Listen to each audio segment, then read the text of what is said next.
নমস্কার। আজকে বানাবো চিংড়ি মাছের মোমো।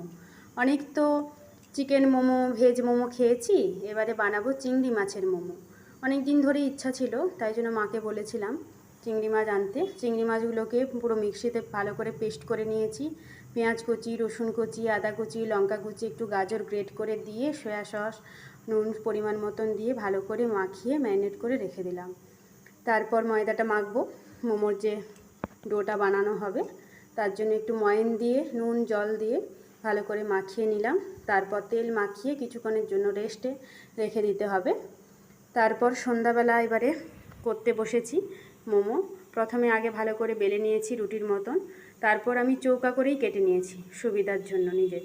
তারপর নিজের ইচ্ছা মতন ভালো করে মুড়ে বসিয়ে দিয়েছি সেদ্ধ করতে। ভালো করে অবশ্য হয়নি, মানে মোড়াটা, তাও মোটামুটি ভালোই লাগছিল খেতে, ভালো দারুণ টেস্ট ছিল।